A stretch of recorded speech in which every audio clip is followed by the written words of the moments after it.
Hi friends, நம்ம இன்னைக்கு என்ன ரெசிபி பார்க்க போறோம் அப்படின்னா கோதுமை மாவு அடை தோசை தாங்க பார்க்க போறோம்.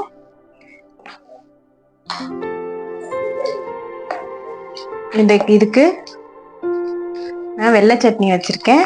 இது சட்னி கூட நம்ம சேர்த்து சாப்பிடும்போது சூப்பரா இருக்கும். நீங்க சட்னி இல்லாம சாப்பிட்டாலும் செம்ம டேஸ்டியா இருக்கும். நம்ம இட்லி தோசைக்கு பதிலாக இதை நம்ம இன்ஸ்டண்டா உடனே ரெடி பண்ணி கொடுத்துடலாம். வாங்க எப்படி செய்யலான்னு பார்க்கலாம்.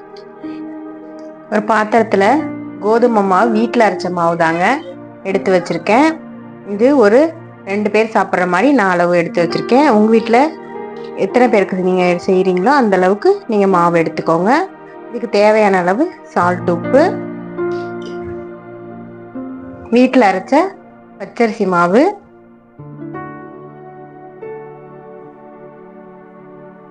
ஒன்று சேர்த்து கலந்து விட்டுக்கோங்க. கலந்து விட்டுட்டு கொஞ்சம் கொஞ்சமா நம்ம தண்ணி சேர்த்து தோசை மாவு பதத்துக்கு கரைச்சி வச்சுக்கலாம்.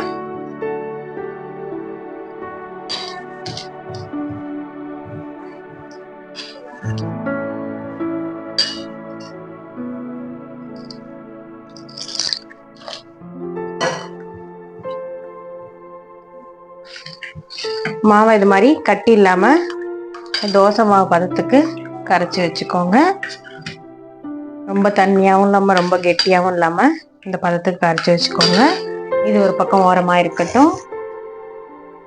ஸ்டவ் ஆன் பண்ணி ஒரு கடாய் வச்சிருக்கேன். ஆயில் கொஞ்சம் விட்டுக்கலாம்.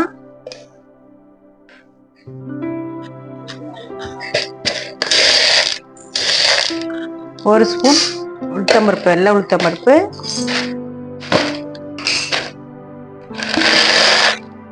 ஒரு ஸ்பூன் கடலைப்பருப்பு,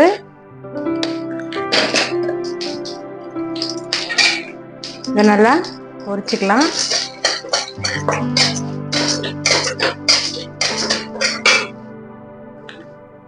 அடுத்தது ஒரு ஸ்பூன் கடுகு சேர்த்துக்கிறேன்.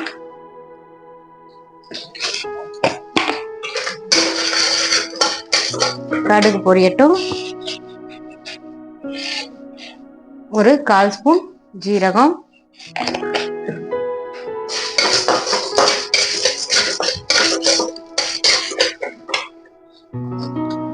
ரெண்டு வரமிளகாய்,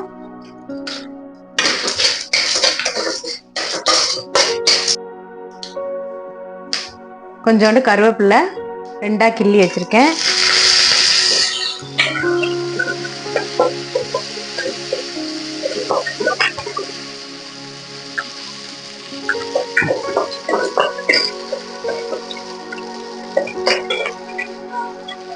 அடுத்தது பெரிய வெங்காயம் பொடி பொடியா கட் பண்ணி வச்சிருந்தேன், தேவையான அளவு. அதையும் இதுல சேர்த்து நல்லா வதக்கி விட்டுக்கலாம்.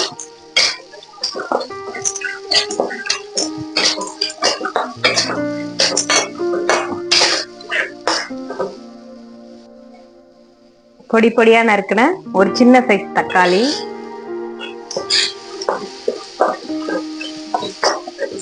அதையும் இது கூட சேர்த்து நல்லா வதக்கி விட்டுக்கோங்க.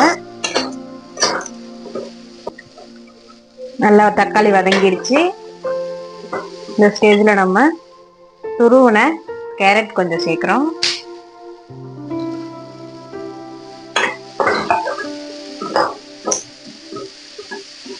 கேரட் சேர்த்ததுக்கு அப்புறம் லைட்டா வதக்கினா போதும்.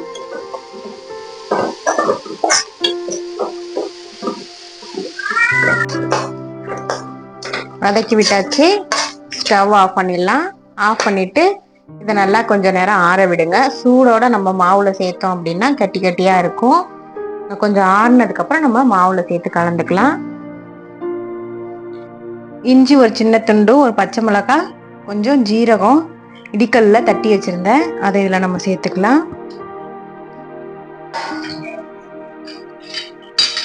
இப்போ இதுவும் நல்லா ஆறிடுச்சு. ஆறினதுக்கு அப்புறம் நம்ம இதுல சேர்த்துக்கிறோம் மாவுல.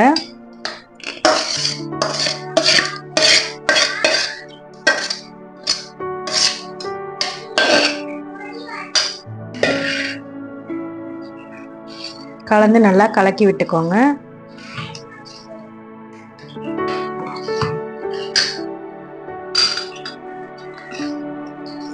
கலக்கி விட்டுட்டு நம்ம தோசை ஊற்ற ஆரம்பிச்சிடலாம். உப்புலாம் கரெக்டாக இருக்கான்னு செக் பண்ணி பார்த்துக்கோங்க. ஸ்டவ் ஆன் பண்ணி கல் வச்சுருக்கேன், தோசைக்கல் வச்சுருக்கேன். தோசைக்கல் நல்லா காஞ்சிருச்சு. ஒரு ஒயிட் கிளாத் எடுத்து தோசைக்கல்லை நல்லா தொடச்சி விட்டுருங்க, எண்ணெய் பிசு பிசுப்பு இல்லாமல். அடுத்தது நம்ம மாவை நல்லா கலக்கி தோசை ஊற்ற ஆரம்பிச்சிடலாம்.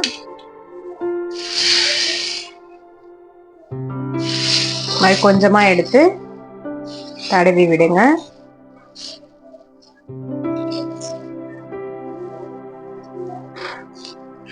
ரொம்ப தடவ வேண்டியது இல்லைங்க, அப்படியே விட்டுறலாம். மேலாக்க கொஞ்சம் எண்ணெய் விட்டுக்கோங்க.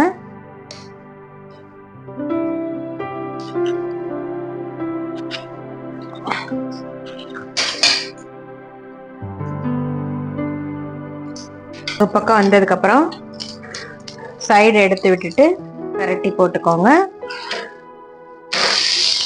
அவ்வளோதாங்க.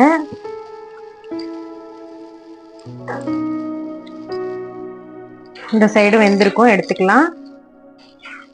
நல்லா பரட்டி விட்டதுக்கு அப்புறம் எப்படி செவந்திருக்கு பாருங்க. இந்த மாதிரி செவந்ததுக்கு அப்புறம் ஒரு பிளேட்ல எடுத்துக்கோங்க. அடுத்த தோசை ஊத்திக்கலாம்.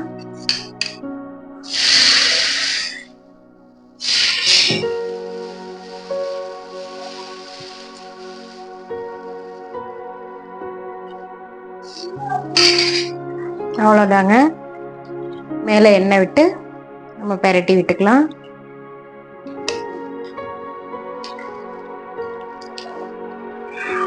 ஒரு பக்கம் வெந்துருச்சு, பெரட்டி விட்டுக்கலாம்.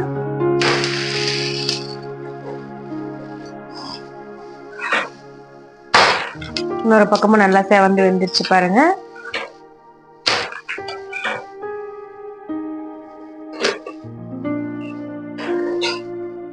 நமக்கு கோதுமை அடை தோசை ரெடி ஆயிடுச்சு. இது கூட ஒரு தேங்காய் சட்னி நம்ம கூட வச்சு சாப்பிடும் போது டேஸ்ட் அதிகமா இருக்கும். கோதுமை அடை தோசை ரெடி ஆயிடுச்சு பாருங்க. நீங்களும் இதே மாதிரியே வீட்டில் ட்ரை பண்ணி பாருங்க. இந்த வீடியோ உங்களுக்கு பிடிச்சிருந்துச்சுன்னா லைக் பண்ணுங்க, ஷேர் பண்ணுங்க, கமெண்ட் பண்ணுங்க, மறக்காம சப்ஸ்கிரைப் பண்ணுங்க. தேங்க்ஸ் ஃபார் வாட்சிங்.